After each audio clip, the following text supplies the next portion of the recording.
दोस्तों जियो financial service की बात करें तो स्टॉक के अंदर आज तेजी देखने को मिल रही है, जबकि दूसरी तरफ निफ्टी फाइनेंशियल सर्विस में गिरावट है। तो उसके पीछे रीज़न है कंपनी को मिला सेबी की तरफ से अप्रूवल अपने म्यूचुअल फंड के बिजनेस को अब शुरू करने के लिए।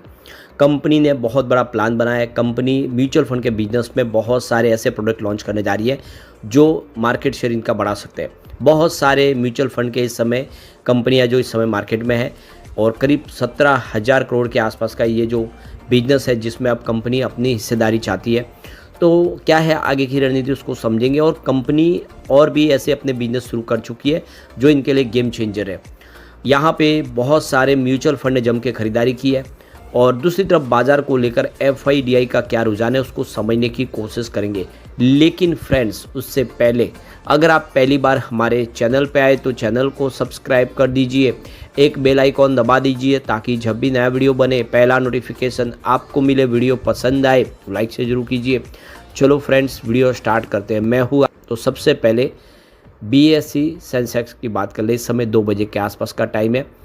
81,027 के स्तर पे आपको सेंसेक्स दिखाई देगा, जहाँ पे 290 पॉइंट की तेजी है, यानी 0.36% अपर है बीएसई सेंसेक्स। पिछले कई दिन से हम देख रहे हैं कि सेंसेक्स सीमित दायरे में ही ट्रेड कर रहा है, 82,000 के ऊपर जा नहीं पा रहा है। और आप देख सकते हो जैसे ऊपर की तरफ तेज़ी बनती है दबाव आ जाता है। लेकिन अच्छी बात है कि निचले लेवल से फिर खरीदारी लौट के आते हैं। तो ये अभी फिलहाल 81 से 82,000 का एक दायरा है जिसमें इस समय आपको सेंसेक्स आपको काफ़ी समय तक दिखाई दे सकता है कंसोलिडेट होता हुआ। इसके पीछे वजह यह है कि काफ़ी कम समय ज़बरदस्त तेज़ी बनी।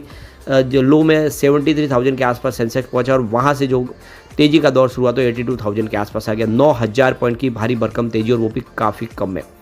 अब यहाँ पे इस नए महीने की शुरुआत में बाजार के लिए जो एक बैड न्यूज़ ये है कि एफआई पिछले 2 ट्रेडिंग सेशन से बाजार में बिकवाली कर रहे हैं, यानी उन्होंने अभी तक खरीदारी शुरू नहीं की इस माल। तो 2 जून को उन्होंने 2,589 करोड़ का अपना माल बेचा था, और 3 जून की यानी कल की बात करें तो कल उन्होंने यहाँ पे 2,853 करोड़ का अपना माल बेचा है। यानी जितनी उनकी खरीदारी उसके सामने बिकवाली ज़्यादा है, और पिछले 2 ट्रेडिंग सेशन में लगातार बिकवाल है। अभी तक उनकी जो बिकवाली हुई है 2 ट्रेडिंग सेशन में वो 5,443 करोड़ की है, निगेटिव, यानी 5,500 करोड़ के आसपास की बिकवाली कर दी है। तो अगर ऐसे ही बाजार में एफआई बिकवाल बने रहे तो बाजार में गिरावट देखने को मिल सकती है। लेकिन बाजार को पूरा सपोर्ट मिल रहा है वो है डीआई से, और डीआई जम के खरीदारी कर रहे हैं। 2 जून को उन्होंने 5,313 करोड़ का फ्रेश इन्वेस्टमेंट किया है, यानी जो उनकी खरीदारी है उसके सामने जो बिकवाली है कम और खरीदारी का आंकड़ा ज़्यादा है।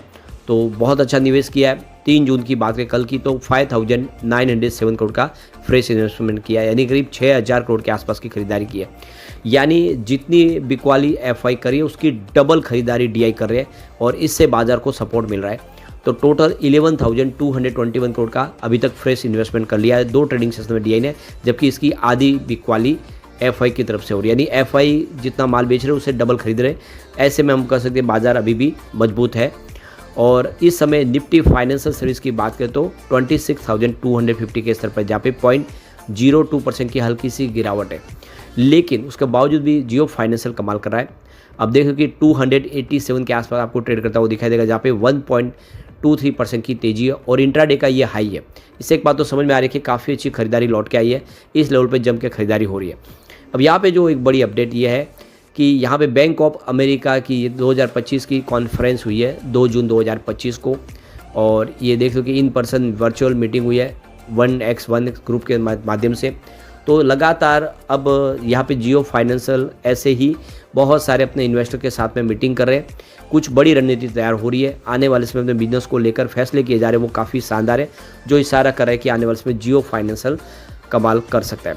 यहाँ तक कि जियो फाइनेंशियल ने इस बार Q4 के दरमियान अगर आप देखें तो 50 पैसे डिविडेंड देने का ऐलान कर दिया। 10 रुपये की फेस वैल्यू शेयर पे आपको इस समय पर शेयर 50 पैसे का डिविडेंड मिलेगा।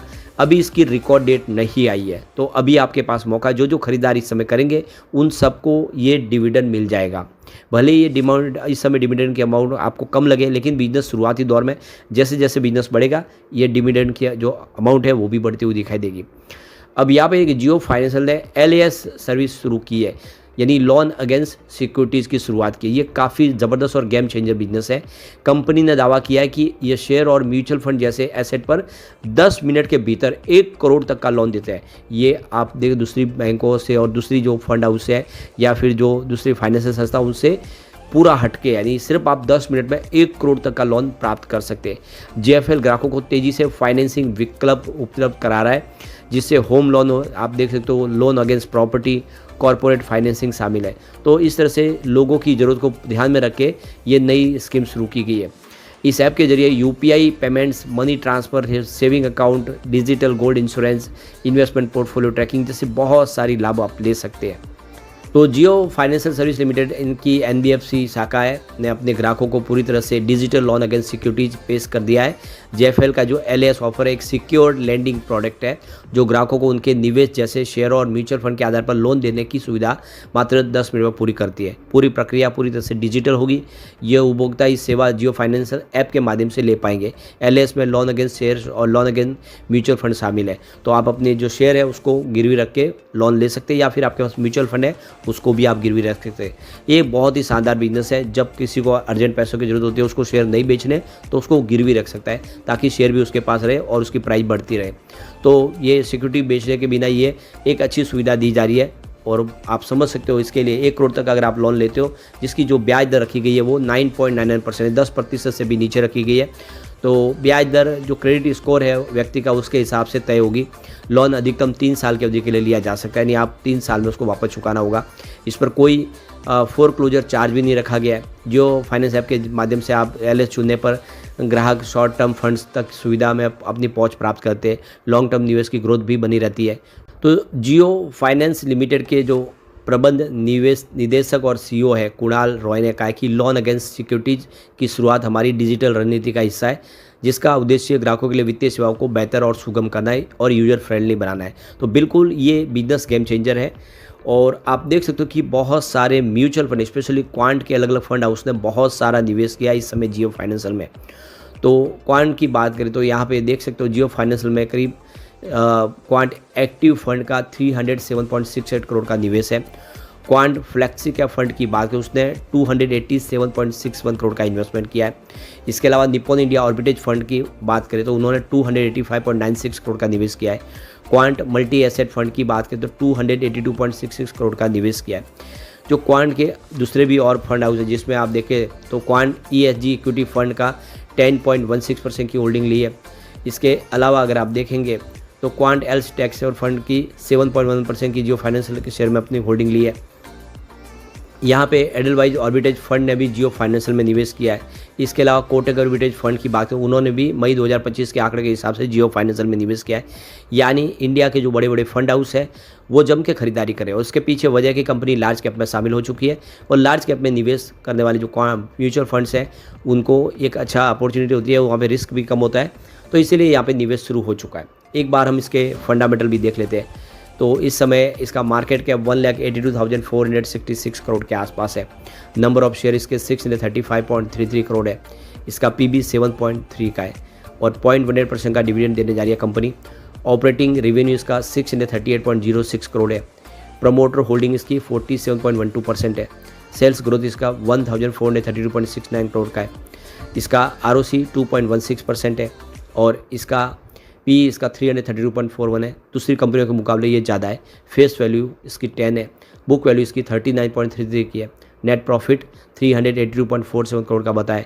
ईपीएस इसका 0.86 रुपीज़ है और आरओई इसका 1.82% है। और प्रॉफिट ग्रोथ देखें तो 1123.90% का ज़बरदस्त जंप है। अब इसकी परफॉर्मेंस देखें तो पिछले एक साल में जियो फाइनेंशियल ने 13% का निगेटिव रिटर्न दिया, जबकि बजाज फाइनेंस ने 32% का पॉजिटिव रिटर्न दिया है और चोलामंडल फाइनेंस ने 22% का पॉजिटिव रिटर्न दिया है। लूजर यहाँ पे आप देख सकते हो कि जियो फाइनेंशियल दिखाई देगा। पिछले 6 महीनों में जियो फाइनेंशियल ने 16% का निगेटिव रिटर्न दिया है। बजाज फाइनेंस में 20% की तेज़ी बनी है। चोलामंडल फाइनेंस में 17% की तेज़ी है। तो यहाँ पर भी लूजर जियो फाइनेंस है। लेकिन पिछले 3 महीनों में जियो फाइनेंस ने 39% का ज़बरदस्त रिटर्न दिया है, जबकि बजाज फाइनेंस में इस दौरान 9% की तेज़ी बनी है। चोलामंडल फाइनेंस में 4% की तेज़ी है। तो विनर यहाँ पे जियो फाइनेंशियल है। अगर हम बात करें पिछले 1 महीने की, तो जियो फाइनेंस ने 11% का शानदार रिटर्न दिया, जबकि बजाज फाइनेंस ने इस दौरान मात्र 0.06% की तेजी बताई है। चोलामंडल फाइनेंस में 1.76% की तेजी है, तो यहाँ पर भी विनर जियो फाइनेंस है। और पिछले 1 सप्ताह की बात करें तो फाइनेंस में 0.93% की गिरावट हुई है, जबकि बजाज फाइनेंस में 3.13% की बड़ी गिरावट हुई है और चोलामंडल फाइनेंस में 8.08% की गिरावट हुई है। तो 1 वीक के हिसाब से भी विनर आपको जियो फाइनेंशियल दिखाई देगा, क्योंकि इसका जो निगेटिव रिटर्न वो काफ़ी कम है। कुल मिला के अब इसने दौड़ना शुरू किया, आने वाले समय ये बेहतर कर सकता है। लेकिन फ्रेंड्स, कोई भी इन्वेस्टमेंट करने से पहले अपने फाइनेंशियल एडवाइजर से एडवाइस ले ले या अपना खुद का रिसर्च करें, क्योंकि मैंने वीडियो आपके एजुकेशनल पर्पज़ के लिए ही बनाया। वीडियो पसंद आए तो लाइक से जरूर कीजिए और चैनल को सब्सक्राइब कर दीजिए। Thank you friends.